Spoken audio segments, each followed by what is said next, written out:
Charlotte never expected her grandmother's 60th wedding anniversary to become the night that would expose decades of family secrets and change everything she thought she knew about the woman who raised her. I'd love to know which corner of the globe you're watching from. And if this story speaks to you, make sure to subscribe. Tomorrow's video is one you absolutely can't miss. The morning of September 15th started like any other Saturday in Riverside, California. Charlotte Williams was rushing around her small apartment, trying to find something appropriate to wear to her grandparents' diamond anniversary celebration. 60 years of marriage was no small feat, and despite her complicated feelings about family gatherings, she genuinely wanted to honor Eleanor and Frank Thompson. Charlotte had always been closest to her grandmother Eleanor. When her parents died in a car accident 12 years ago, it was Eleanor who took her in, helped her through college, and taught her how to navigate life's challenges with quiet dignity. Now 28 and working as a graphic designer, Charlotte still called her grandmother every Sunday and visited at least twice a month. The anniversary party was being held at the Riverside Community Center, a modest venue that reflected the Thompsons' unpretentious lifestyle. Eleanor had insisted on keeping things simple, despite protests from Charlotte's aunts and uncles who thought their parents deserved something grander. But that was Eleanor's way. She preferred substance over flash, and had always lived modestly on her husband Frank's pension from his years working at the local hardware store. Charlotte arrived early to help with decorations, finding Eleanor in the kitchen arranging flowers with the practiced efficiency of someone who had organized countless community events over the decades. At 79, Eleanor moved with surprising grace, her silver hair pulled back in the same elegant bun she had worn for as long as Charlotte could remember. "There's my girl," Eleanor smiled, wiping her hands on a dish towel. "I was wondering if you'd changed your mind about coming." "You know I wouldn't miss this, Grandma. 60 years is incredible." Eleanor's expression grew thoughtful. "Sometimes it feels like yesterday. Sometimes like several lifetimes. Your grandfather and I have been through quite a lot together." Before Charlotte could ask what she meant by that cryptic comment, the first wave of relatives began arriving. The Thompson family gatherings always followed the same predictable patterns. Uncle Richard would dominate conversations with stories about his successful dental practice. Aunt Patricia would make passive-aggressive comments about everyone's life choices, while bragging about her children's accomplishments. Cousin Michael would drink too much and become increasingly loud and obnoxious as the evening progressed. The community center filled quickly with neighbors, longtime friends, and extended family members Charlotte rarely saw outside of weddings and funerals. Eleanor and Frank positioned themselves near the entrance, graciously welcoming each guest with genuine warmth. Charlotte noticed how many people seemed to genuinely respect her grandparents, stopping to share meaningful conversations rather than just exchanging pleasantries. But as the evening progressed, Charlotte began picking up on subtle undercurrents of condescension from some family members. During cocktail hour, she overheard Aunt Patricia talking to her sister Janet near the punch bowl. "It's sweet that Mom and Dad are so content with their simple life," Patricia was saying. "But honestly, 60 years in the same little house. Dad worked at that hardware store until he was 72, never traveling anywhere exotic or doing anything particularly noteworthy. I mean, what do they really have to show for all those years besides longevity?" Janet nodded knowingly. "Remember when we tried to convince them to move to that nice retirement community in Palm Springs? Mom acted like we were suggesting they abandon civilization. She's always been so stubborn about maintaining that ordinary little existence." Charlotte felt a flash of anger but bit her tongue. She had learned over the years that challenging her aunts directly only led to family drama that ultimately hurt her grandparents more than anyone else. The formal dinner portion of the evening began with Uncle Richard standing up to give what he clearly considered an important speech. He tapped his wine glass with a knife until the room fell silent, then cleared his throat dramatically. "Friends and family, we're here tonight to celebrate my parents' remarkable achievement of staying married for 6 decades. In today's world, that kind of commitment is rare and admirable.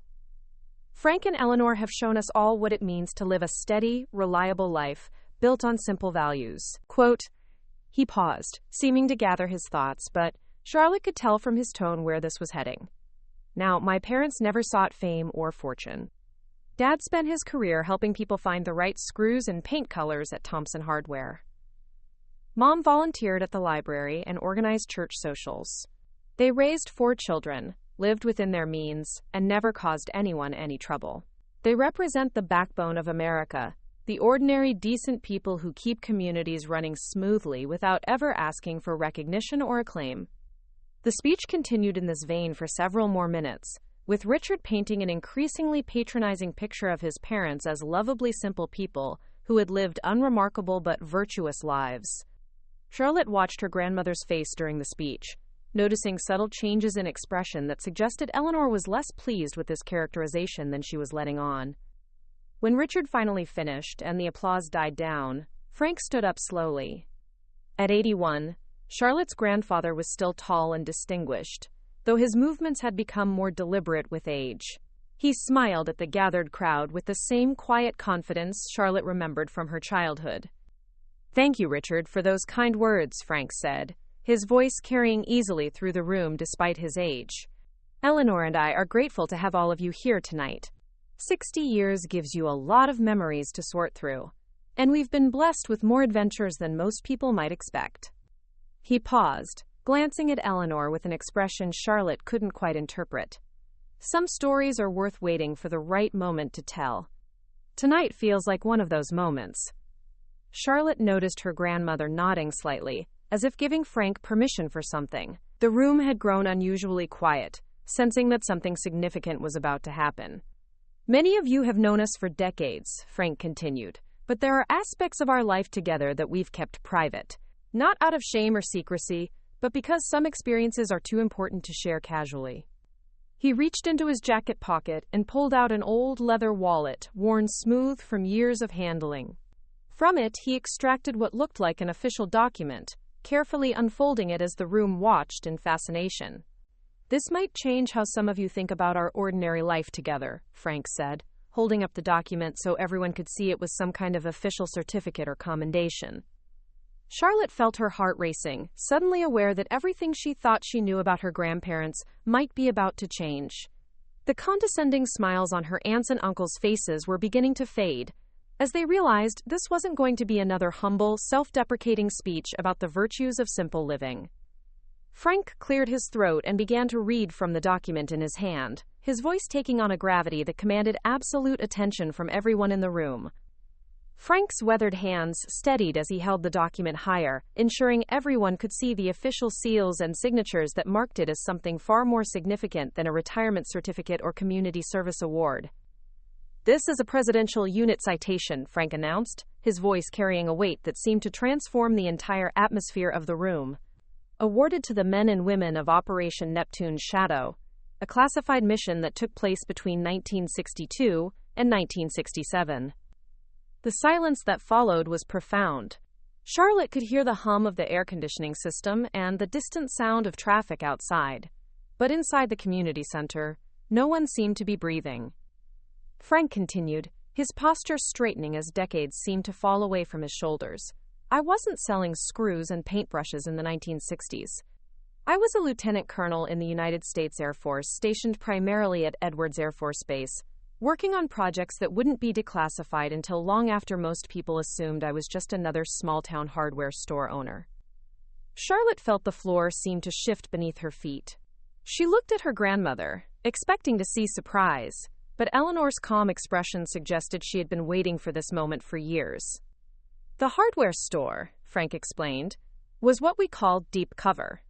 For 5 years, Eleanor and I lived a carefully constructed civilian life, while I continued working on advanced aerospace projects that were critical to national security. Every day, I would drive to what the neighbors thought was my job at Thompson Hardware. In reality, I was being transported to secure facilities, where I helped develop navigation systems for reconnaissance aircraft that were flying missions over hostile territory." Uncle Richard's mouth had fallen open. Aunt Patricia looked like she was struggling to process information that contradicted everything she thought she knew about her parents. Cousin Michael had stopped drinking entirely, his glass frozen halfway to his lips. "Eleanor," Frank said, turning to his wife with obvious pride, "wasn't just volunteering at the library and organizing church socials. She was my handler and communications specialist. Those library visits were how she maintained contact with our supervisors. The church socials were opportunities to meet with other operatives and exchange information.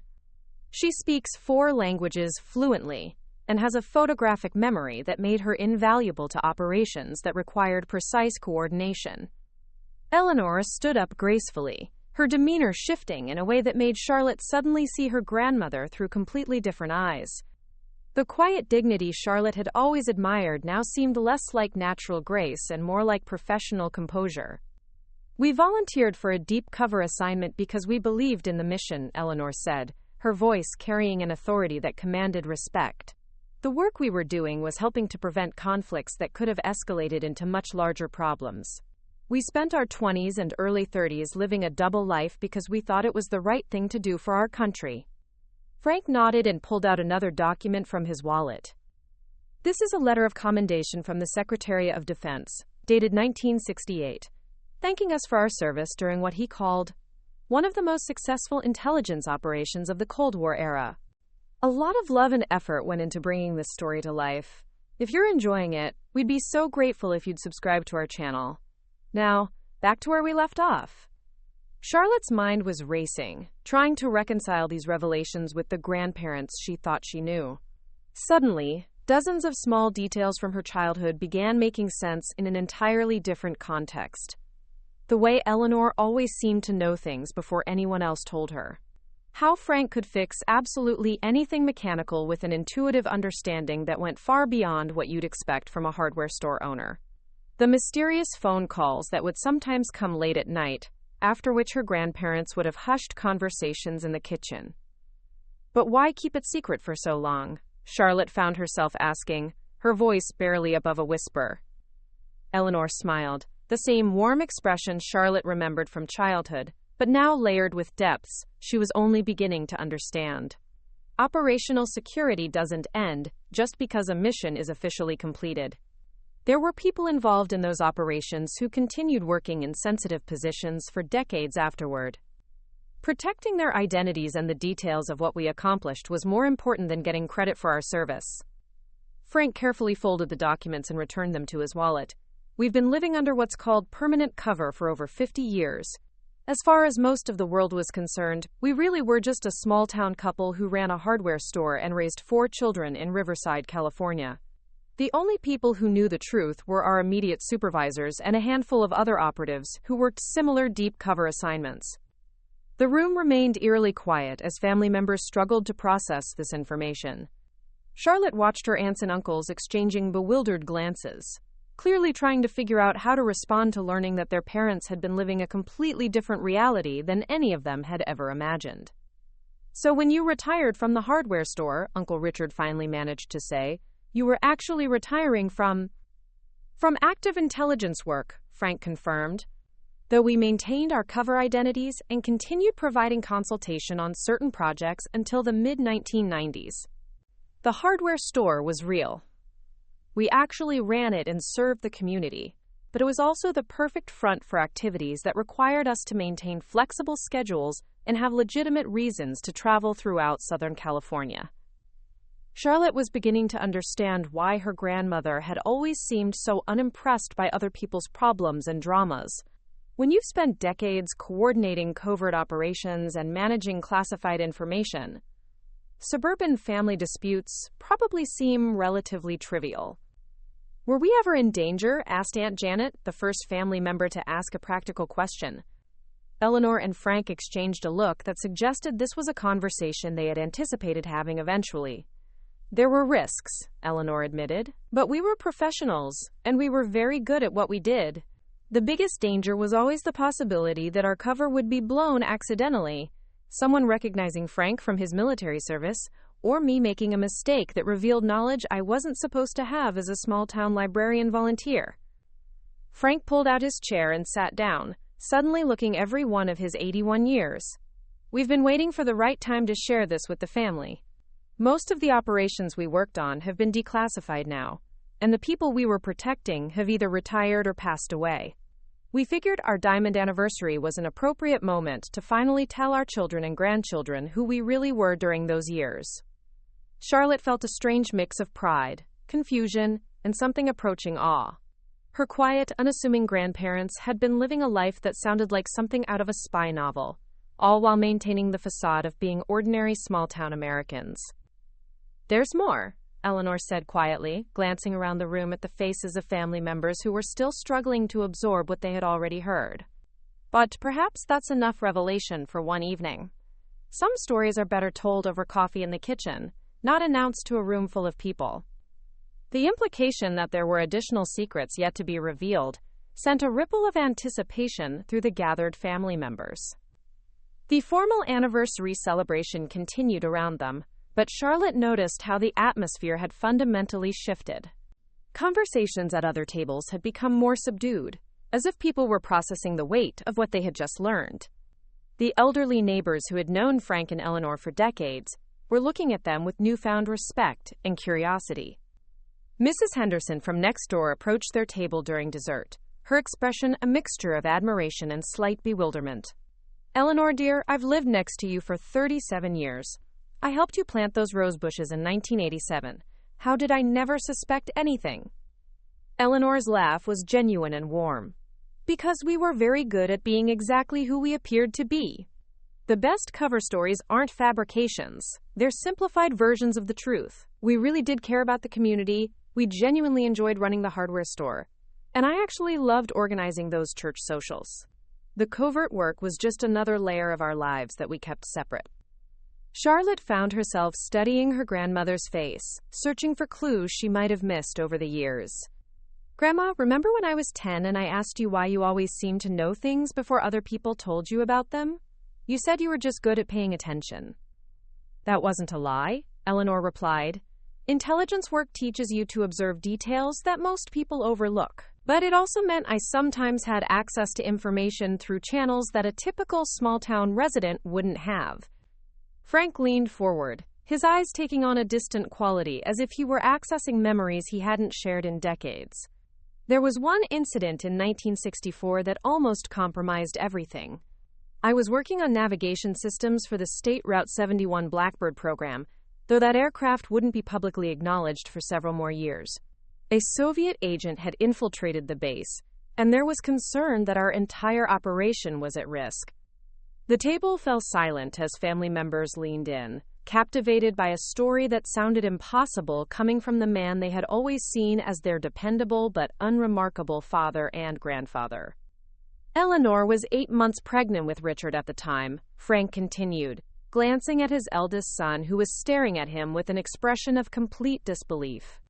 "The situation required immediate action, but we couldn't abandon our cover identities without potentially exposing other operatives who were working similar assignments throughout California." Quote, Eleanor picked up the story with the seamless coordination of two people who had shared countless briefings and debriefings over the years. "I was supposed to be a pregnant housewife whose biggest concern was getting the nursery ready before the baby arrived. Instead, I spent 3 days coordinating a counterintelligence operation while pretending to be on bed rest. The doctor visits were actually strategy meetings, and the baby shower my friends threw me was cover for a safe house meeting with operatives from 3 different agencies." Charlotte's mind was reeling. Uncle Richard was born in the middle of a counterintelligence operation? 2 days after we successfully identified and neutralized the security threat, Frank confirmed. Richard has no idea that his birth announcement in the local newspaper was actually a coded message confirming that the operation had been completed successfully. Uncle Richard looked like he was having difficulty breathing. "My birth announcement was a coded message?" Eleanor nodded matter-of-factly. "Born September 15, 1964, 7 pounds, 3 ounces, 20 inches long. The numbers corresponded to coordinates and timing information that our handlers needed to confirm that the compromise had been contained and normal operations could resume." Aunt Patricia finally found her voice. "How many of our childhood memories were actually not what they seemed?" Frank and Eleanor exchanged another of those loaded glances that Charlotte was beginning to recognize as their way of silently conferring about how much information to reveal. "Most of your childhood experiences were exactly what they appeared to be," Eleanor assured her daughter. "We were genuinely committed to being good parents and active community members. The covert work was compartmentalized. It happened around the edges of our family life, not instead of it." "But some things were different," Frank admitted. Those family camping trips to Joshua Tree weren't just vacations. I was conducting surveillance on certain facilities and meeting with contacts who couldn't safely come to Riverside. Eleanor would take you kids on nature walks while I handled business that looked like a man taking photographs of interesting rock formations. Charlotte remembered those camping trips vividly. She had always wondered why her grandfather seemed to know so much about radio frequencies and satellite patterns while they were sitting around the campfire. The Christmas visits to your Aunt Helen in Phoenix, Eleanor added, were cover for meetings with operatives who were working assignments along the Mexican border. Helen knew what we were really doing.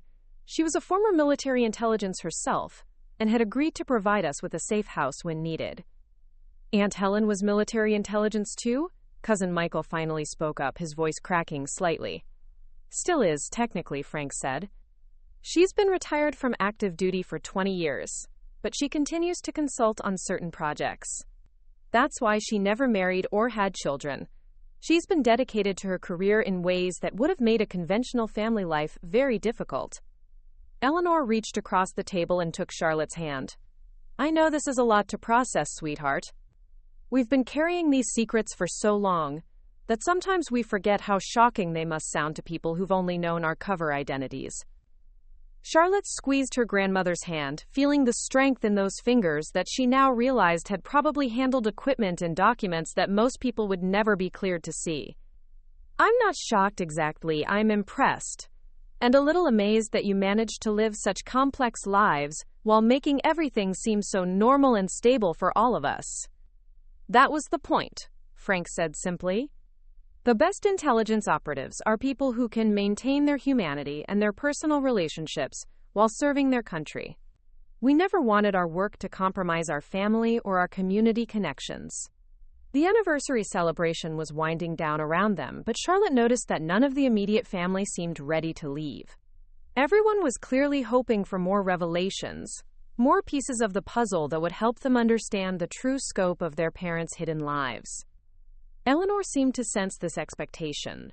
There are other stories, of course. 40 years of covert operations generate quite a few memorable experiences, but some of them involve people who are still alive and still working in sensitive positions. We have to be careful about what we share and when. She paused, looking around the table at her children and grandchildren, with an expression that was both proud and slightly apologetic.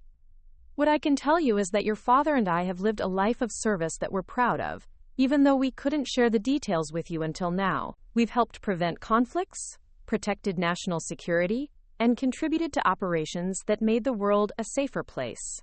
We did all of that while raising 4 children who grew up to be good, decent people with successful lives of their own. Frank nodded, his voice taking on a more serious tone. But there's one more thing you need to know before we finish this conversation tonight. The reason we're finally sharing these secrets isn't just because enough time has passed to make it safe.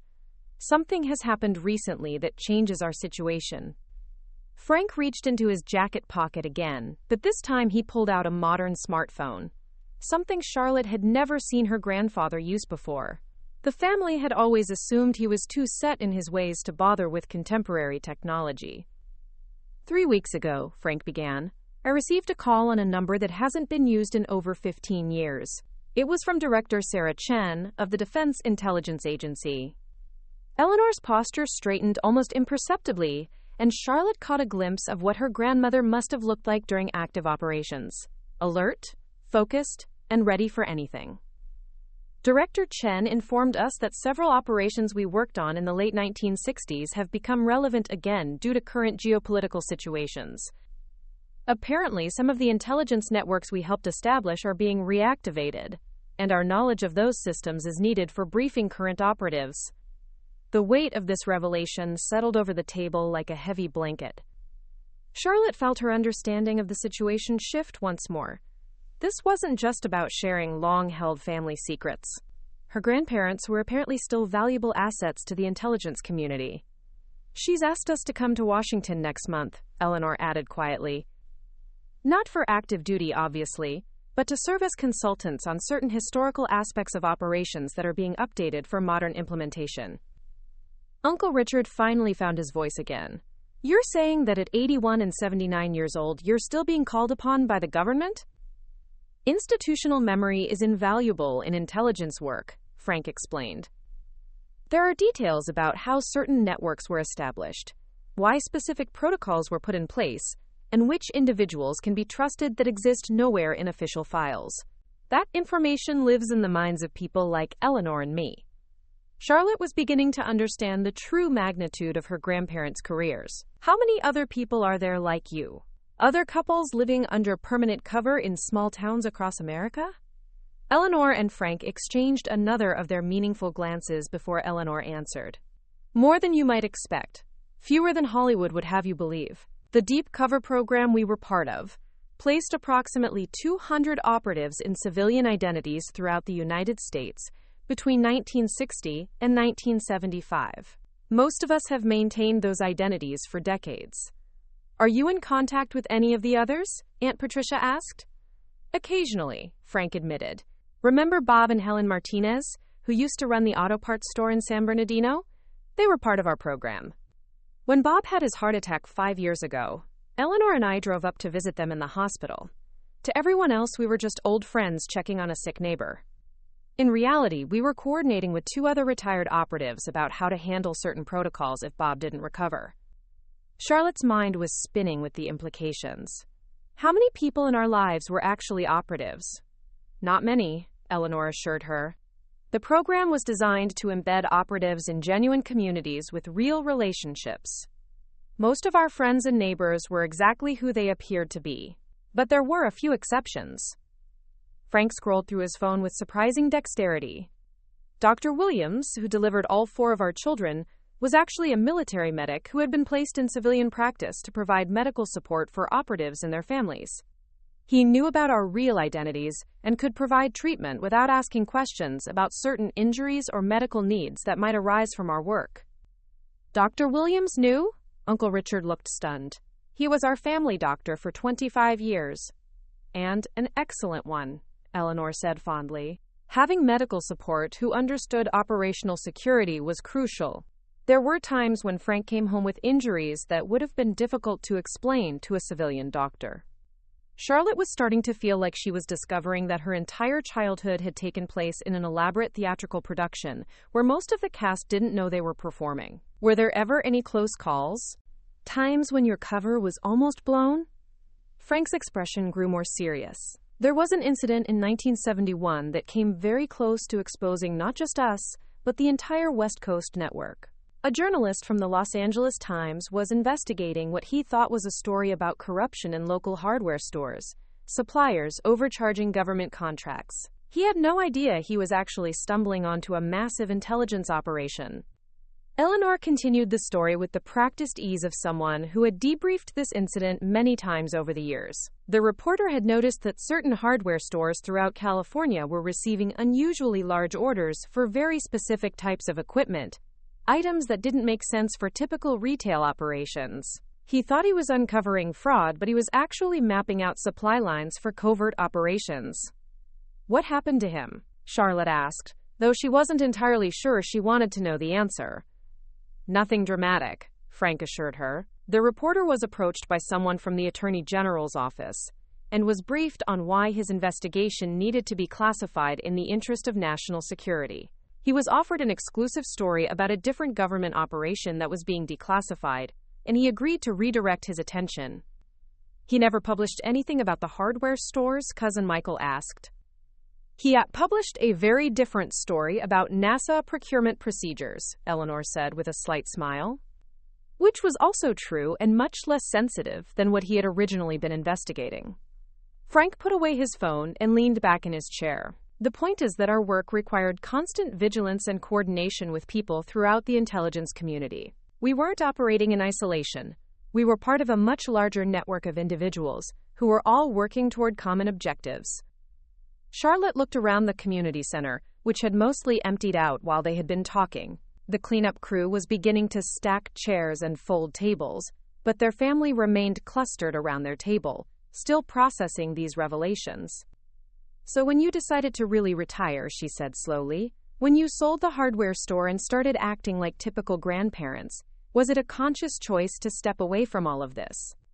Partly, Eleanor admitted, but also partly because the nature of intelligence work had changed. The Cold War was ending, technology was revolutionizing how information was gathered and transmitted, and there was less need for the kind of long-term deep cover operations we specialized in.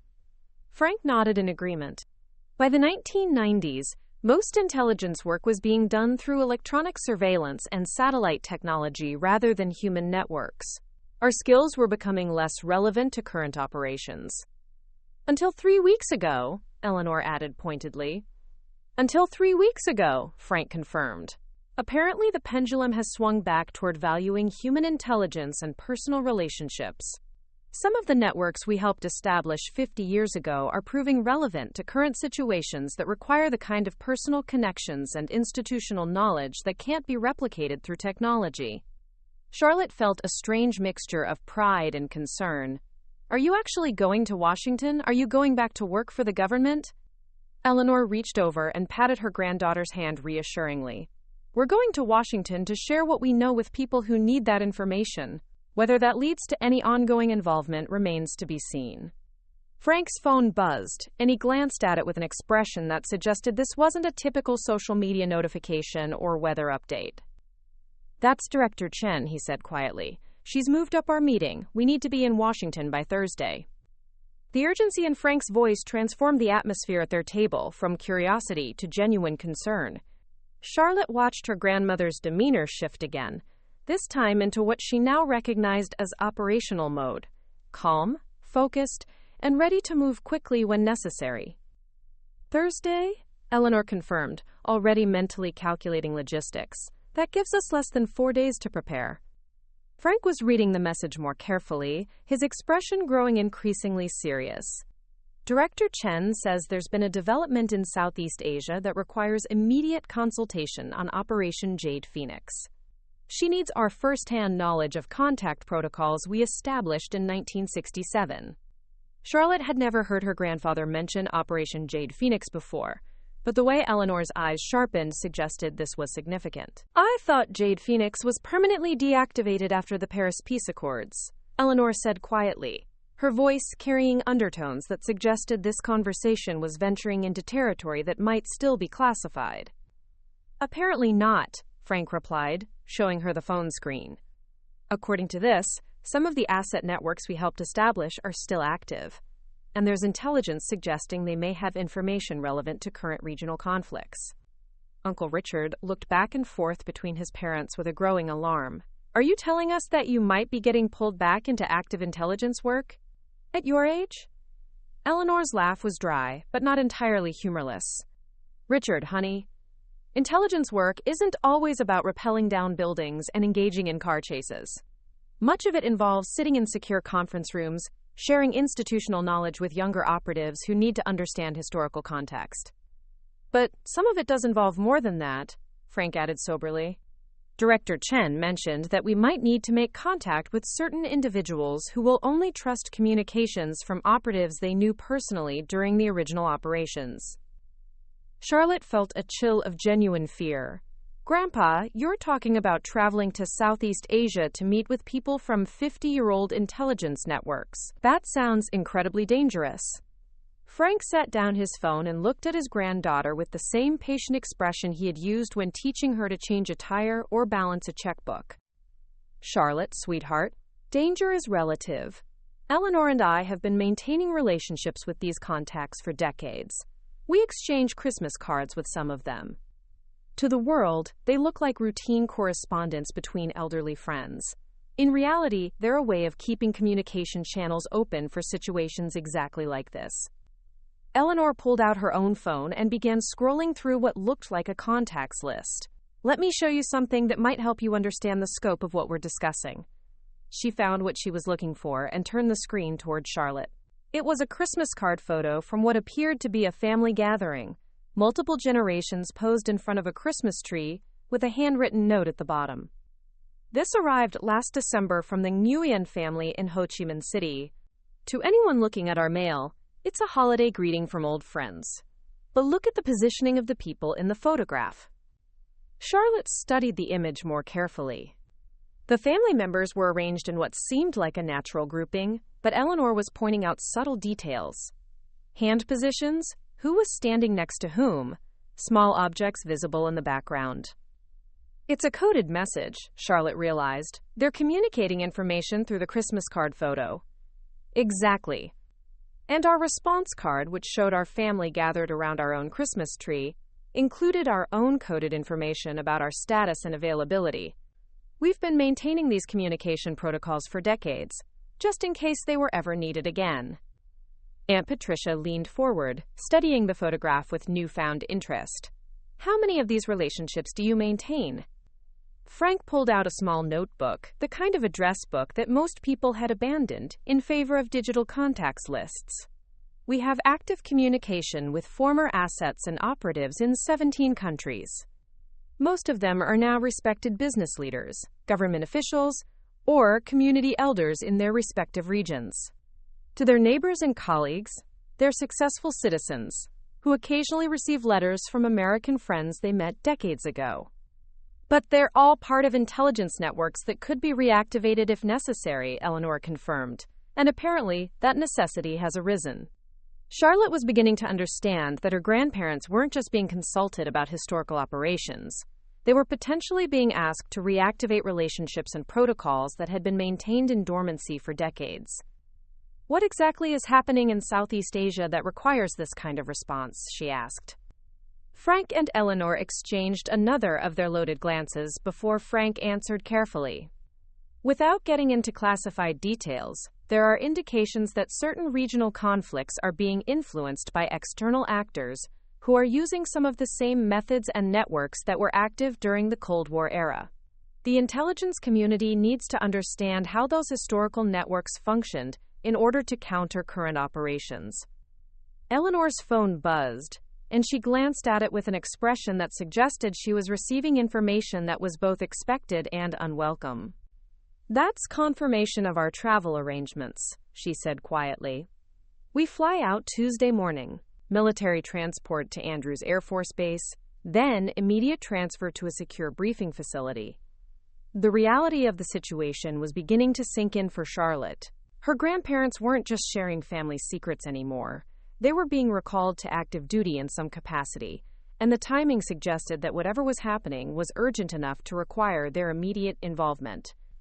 Can you tell us anything about what you'll be doing there? Cousin Michael asked. Frank considered the question carefully before answering.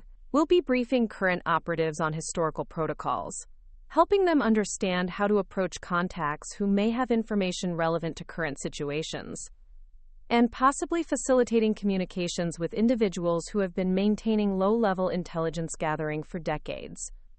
Possibly facilitating communications, Eleanor emphasized. Nothing has been decided yet about our level of direct involvement. Charlotte noticed that her grandmother's tone suggested this was a distinction that mattered more to the family than it did to the intelligence community. The fact that Frank and Eleanor were being transported by military aircraft to secure facilities suggested that their level of involvement might not be entirely up to them. What do we tell people? Aunt Janet asked practically. If neighbors ask where you've gone, what do we say? Eleanor smiled, and Charlotte caught a glimpse of the woman who had spent decades maintaining cover stories. We're visiting our old friends Bob and Helen Martinez in Arizona.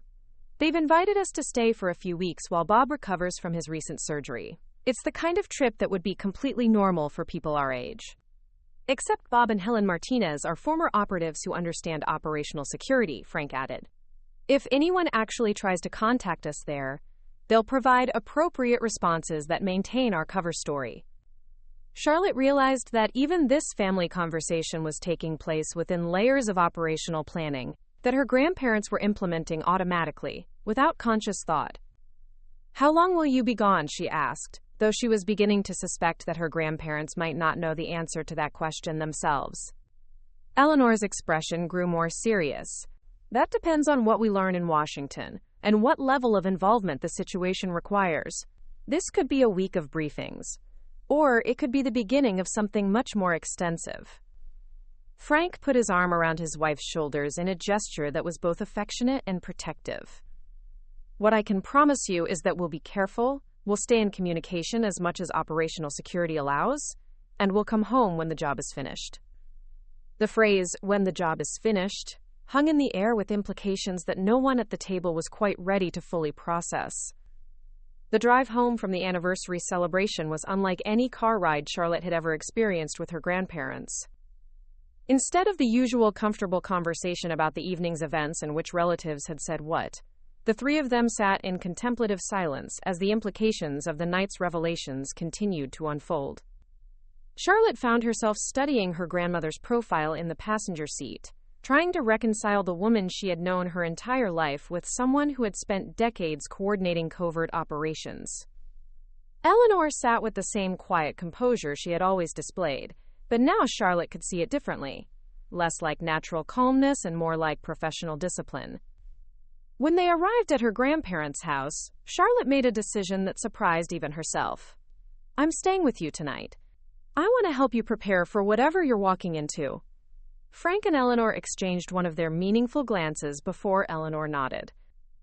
"That would be helpful, sweetheart. There are things we need to organize before Tuesday, and having an extra pair of hands would make the process easier."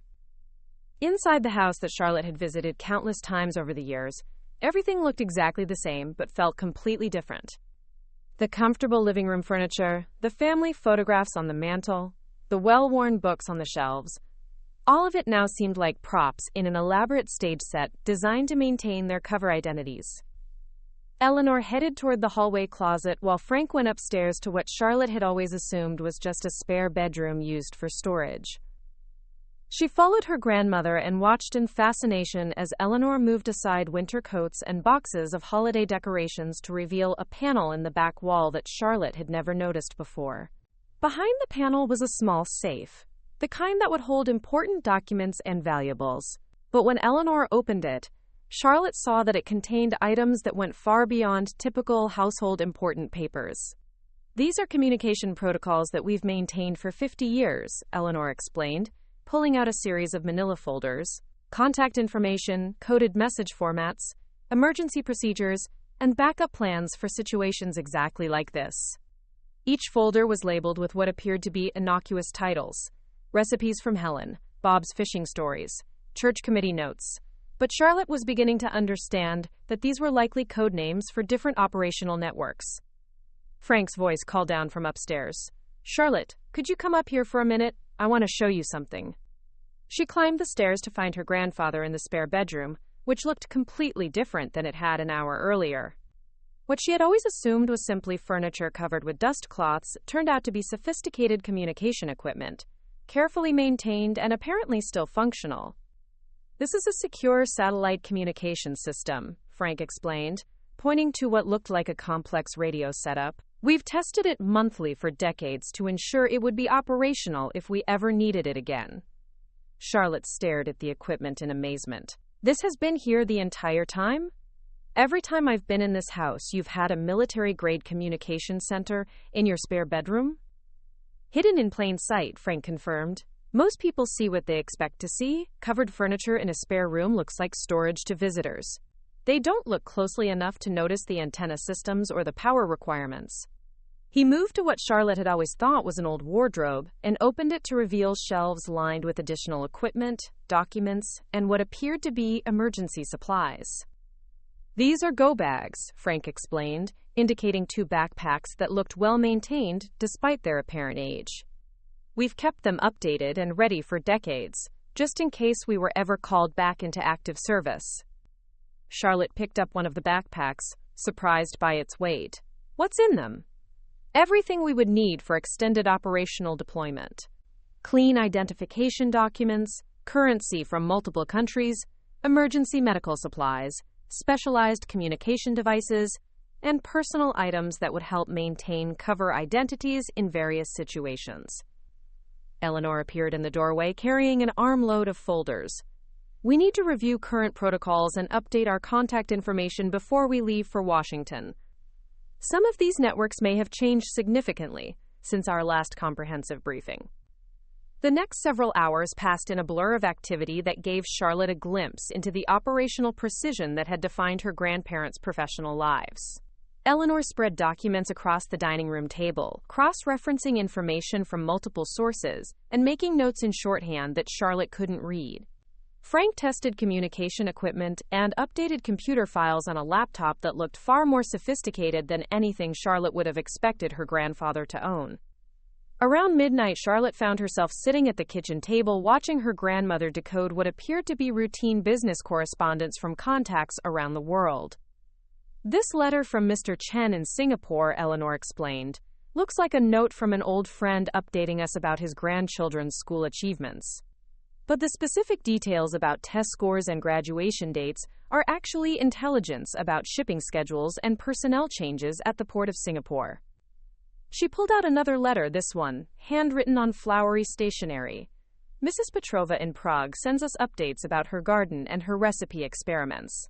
The information about which plants are thriving and which ingredients she's having trouble finding tells us about political stability and economic conditions in the Czech Republic."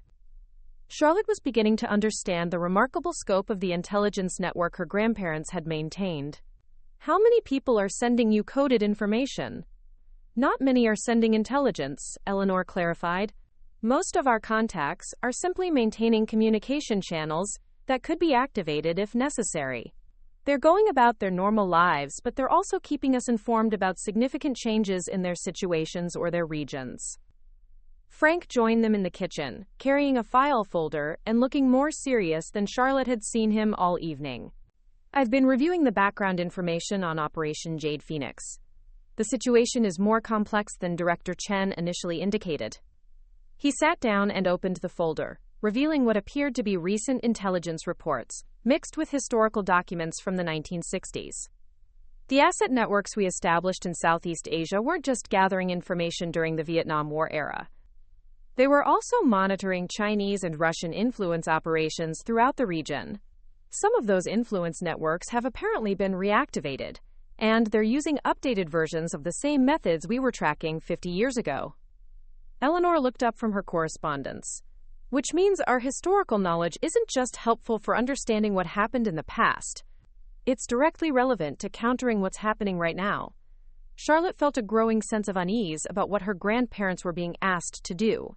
"Are you walking into a dangerous situation? Are there people who might see you as threats because of the work you did decades ago?"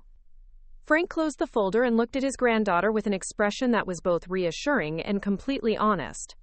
"There are always risks in intelligence work, even consulting work. But Eleanor and I have been managing those risks successfully for over 50 years. We're not reckless, and we're not going into this situation without support." Eleanor reached across the table and took Charlotte's hand. "What you need to understand, sweetheart, is that this kind of work is never really finished. The relationships we built, the networks we established, the knowledge we gained, those things don't become irrelevant just because we officially retired. They become assets that can be called upon when the situation requires it." Frank's secure phone buzzed again, and he glanced at it with an expression that suggested he was receiving updated instructions. "That's our final briefing schedule," he said quietly. "We met with Director Chen at 0800 hours Thursday morning. Full operational briefing begins at 0900. We should plan to be in Washington for at least a week, possibly longer." Charlotte realized that her grandparents were no longer just sharing family secrets. They were preparing to return to active operational status, and the timing suggested that whatever was happening in Southeast Asia was urgent enough to require immediate action from operatives who hadn't been active for decades. Tuesday morning arrived with an unseasonable chill that seemed to mirror Charlotte's anxiety about watching her grandparents leave for what could be their most dangerous assignment in decades. She had stayed with them through the weekend, helping organize documents and learning more about their operational procedures than she had ever imagined possible. The black sedan that arrived at exactly 0630 hours looked like any other government vehicle, but Charlotte noticed details that her grandfather had taught her to observe: reinforced windows, additional antennas, and the way the driver remained alert and scanning their surroundings even while parked. Frank and Eleanor emerged from the house carrying small overnight bags that Charlotte knew contained far more than typical travel necessities. They looked like any elderly couple heading off to visit friends. but their posture and the way they moved suggested readiness for whatever situation might develop. "Remember what we discussed about the cover story," Eleanor said, embracing Charlotte on the front porch. "We're visiting the Martinez family in Arizona. Bob is recovering well from his surgery, and we're helping Helen with some household projects." Charlotte nodded, but her throat felt tight with worry. "Promise me you'll be careful. Promise me you'll come home."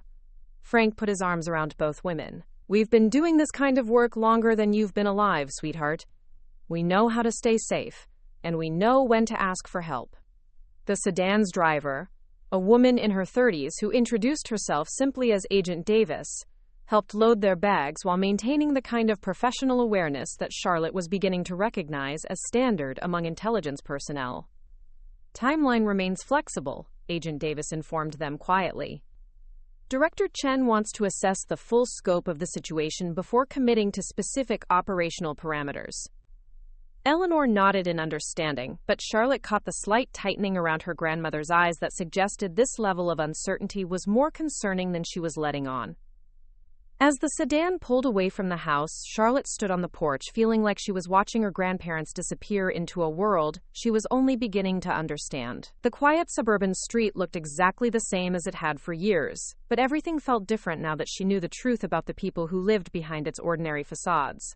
Her phone rang 3 days later while she was at work, struggling to concentrate on a client's logo design, while worrying about what her grandparents might be facing in Washington.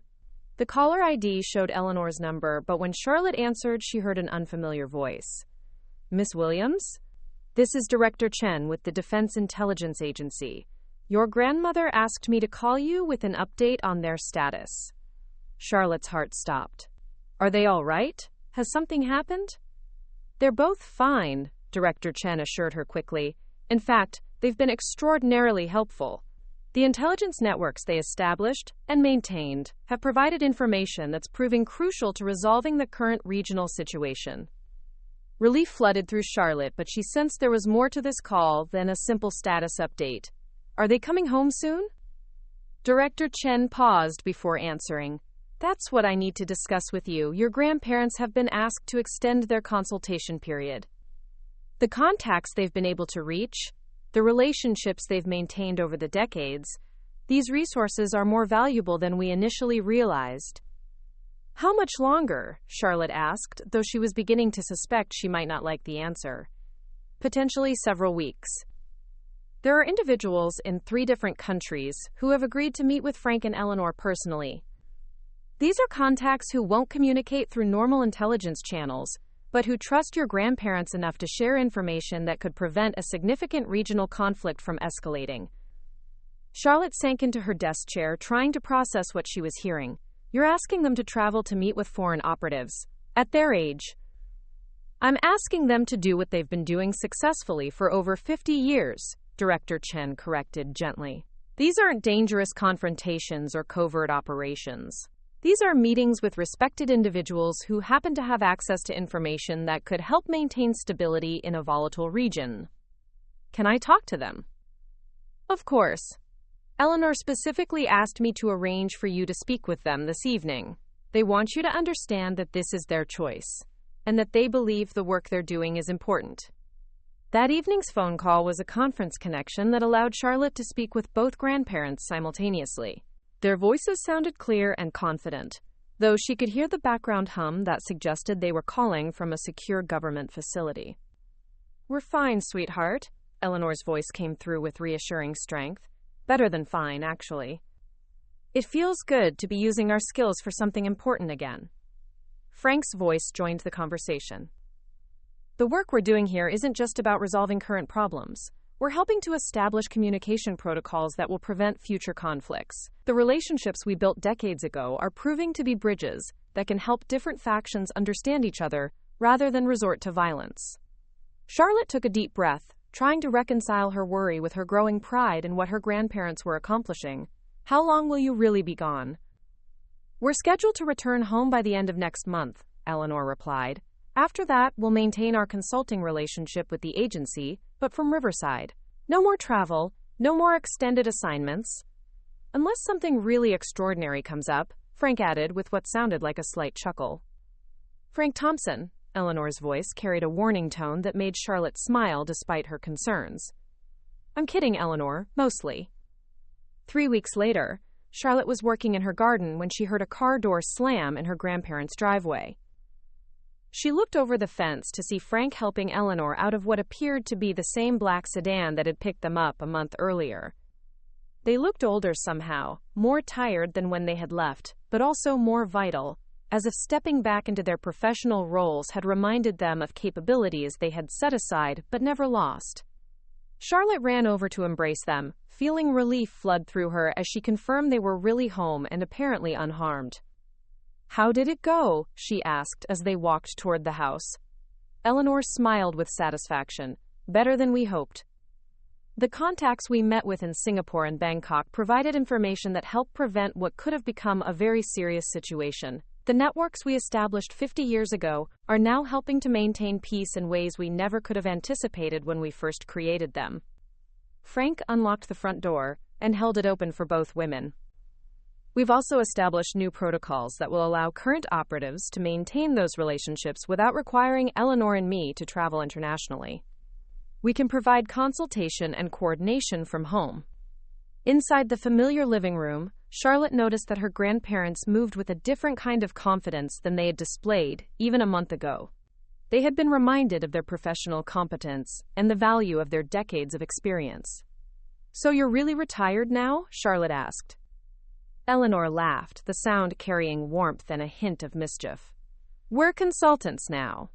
We'll provide advice, maintain certain communication channels, and help brief younger operatives when our historical knowledge is relevant. But no more field work, no more extended travel, and definitely no more keeping secrets from family. Frank settled into his favorite armchair and looked at Charlotte with obvious affection. The most important thing we learned from this experience is that family is more valuable than any mission. We've spent 50 years serving our country, but we want to spend whatever time we have left making sure our children and grandchildren know who we really are. Charlotte looked around the living room that she now knew concealed sophisticated communication equipment and decades of operational files. I still can't quite believe that my quiet, ordinary grandparents were actually international spies. Intelligence operatives, Eleanor corrected with mock seriousness. Spies is such a dramatic term. Frank grinned. Though I have to admit, after 60 years of marriage and 50 years of covert operations, retirement is going to seem pretty tame by comparison.